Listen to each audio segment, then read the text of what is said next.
এখন আমরা রয়েছি ভগবান রামচন্দ্রের কর্মভূমি তপভূমি চিত্রকূট, যা কিছুটা মধ্যপ্রদেশ কিছুটা উত্তরপ্রদেশে অবস্থিত। আর এখন আমরা সেই তপভূমির একটা পবিত্র ধর্মীয় পাহাড় গুফা দর্শন করতে চলেছি, যা গুপ্ত গোদাবরী গুফা নামে পরিচিত। ধর্মনগরী চিত্রকূটের রামঘাট থেকে 14 কিলোমিটার পথ অতিক্রমণ করে এখন আমি চলে আসলাম গুপ্ত গোদাবরী নদী এবং গুফা দর্শন করতে। রাস্তার ভিড় পেরিয়ে এবার আমি চলে আসলাম গুপ্ত গোদাবরী গুফার যাওয়ার সিঁড়িপথের সামনে। এখান থেকেই শুরু হচ্ছে গুফার যাওয়ার পথ। এক ভাঁজ সিঁড়ি পেরিয়ে উঠেই আমরা দেখতে পাবো রয়েছে টিকিট কাউন্টার। সেখান থেকে 25 টাকা দিয়ে টিকিট কেটে এই লাইনে আমাদের দাঁড়াতে হবে।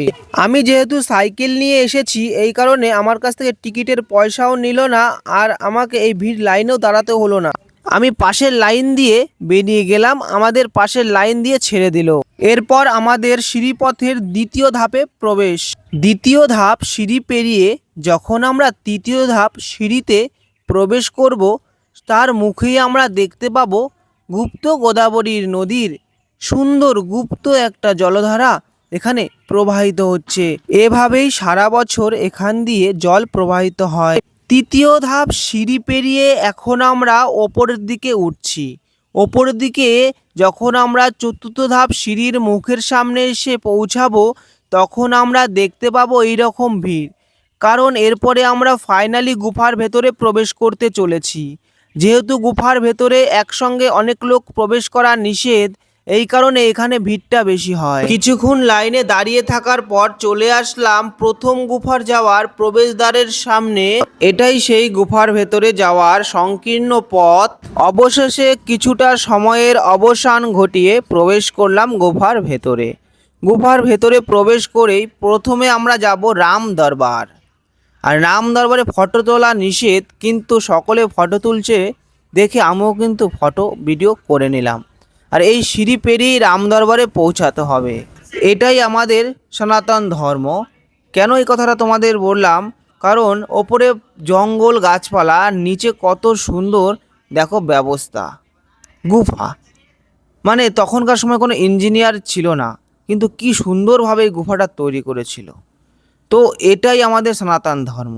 আর রাম দরবারে পৌঁছে প্রথমে প্রভু রামচন্দ্র সীতামাতা মাতা লক্ষ্মণকে প্রণাম। তোমরা প্রণাম জানিয়ে একবার প্রেম থেকে লিখে যেও জয় শ্রীরাম। এরপরে রাম দরবার থেকে আমরা নিচের দিকে নামবো। চলো বন্ধুরা, নিচের দিকে নেমে দেখে আসি গুফার ভেতরে আর কি কি দেখা যায়। রাম দরবারের রামলালাকে দর্শন করার পর সিঁড়ি দিয়ে নিচে নেমে আসা মাত্রই আমাদের দর্শন হবে সুইয়া মাতার মন্দির, যেখানে মাতার গায়ে সকলে ওড়না চড়িয়ে মাতার সামনে প্রার্থনা জানাচ্ছে। মাতার কাছ থেকে আশীর্বাদ নিয়ে এবার আমরা গুফার ভেতর দিকে প্রবেশ করতে শুরু করলাম। আর গুফার ভেতর দিকে যাওয়ার রাস্তাটা ঠিক এটা। এবার আমাদের দর্শন হবে সীতাকুণ্ড। আর এই সেই সীতাকুণ্ড। আর এই কুণ্ডে কিন্তু সারা বছর জল থাকে। আর তোমরা যদি কোনোদিন এখানে আসো, অবশ্যই সীতাকুণ্ডের জল কিন্তু পান করো, মিস করো না বন্ধুরা।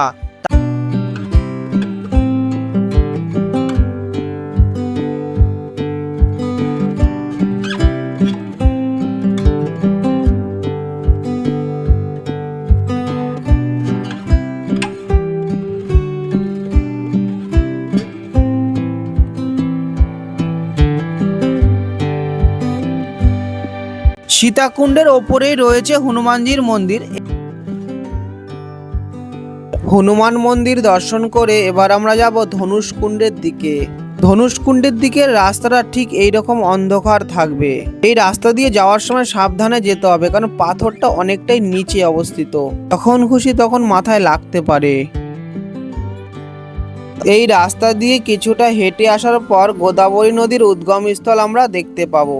আর এই সেই স্থান, দেখো কত লোকের নিচে নেমে গেছে। এই দেখো লেখা রয়েছে গঙ্গা গুপ্ত গোদাবরী।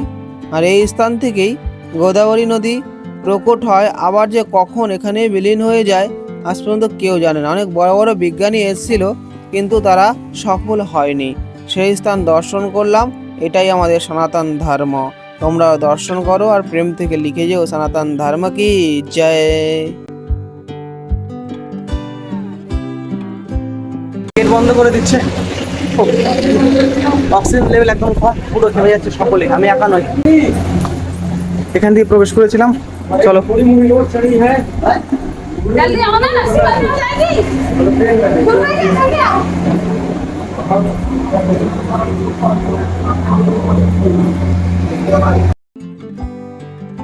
অবশেষে প্রথম গুফা দর্শন করে বাইরে বেরিয়ে আসলাম, আর এখনও লাইনে প্রচণ্ড ভিড়। বাইরে বেরিয়ে এসে মনে হচ্ছে আমি এসিতে রয়েছি, কারণ ভেতরে প্রচণ্ড গরম ছিল। এরপরে আমরা দ্বিতীয় নম্বর গুফাতে প্রবেশ করতে চলেছি, আর দ্বিতীয় নম্বর গুফাতেই রয়েছে এই জলধারা, সেই গুপ্ত গোদাবরী নদীর জলধারা। দ্বিতীয় গুফাটা কত বড় এবং এই গুপ্ত গোদাবরীর জলধারা কত পর্যন্ত গিয়েছে, চলো সেটাই আজ আমরা এই ভিডিওতে দেখি। এই জলধারা দিয়ে হাঁটার সময় আমাদের খুব সাবধান হয়ে হাঁটতে হবে, কারণ নিচে কিন্তু পাথর রয়েছে, নিচে কিন্তু সুন্দর মসৃণ জায়গা নেই, কারণ যখন তখন কিন্তু আমরা পড়ে যেতে পারি। তাই খুবই সাবধান হয়ে এই গুফার ভেতর দিয়ে আমাদের হাঁটতে হবে। আর গুফার ভেতরের রাস্তাটাও কিন্তু খুবই সংকীর্ণ, একজনের থেকে দুজন একসঙ্গে যাওয়া যাবে না, তা সেখান দিয়েই যাচ্ছি। তোমরা কিন্তু এখানে আসলে খুবই সাবধানে ভেতরে প্রবেশ করবা, নাহলে কিন্তু যখন তখন তোমরা পড়ে যেতে পারো।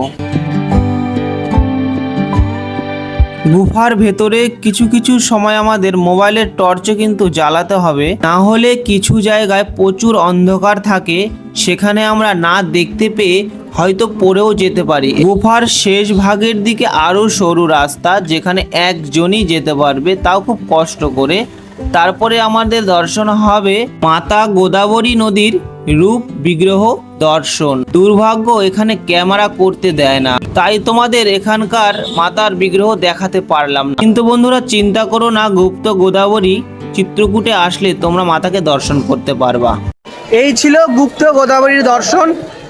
তা বন্ধুরা, এইরকম ধর্মীয় তীর্থক্ষেত্র তোমাদের দর্শন করাতে থাকবো আমাদের এই যাত্রাপথে। তা বন্ধুরা, তোমরা এখনো যারা আমার চ্যানেলটা সাবস্ক্রাইব করোনি, অবশ্যই সাবস্ক্রাইব করে নাও, আর ফেসবুক থেকে যারা দেখছো তারা একটু ফলো করে নাও, আর প্রেম থেকে লিখে দিও জয় শ্রীরাম।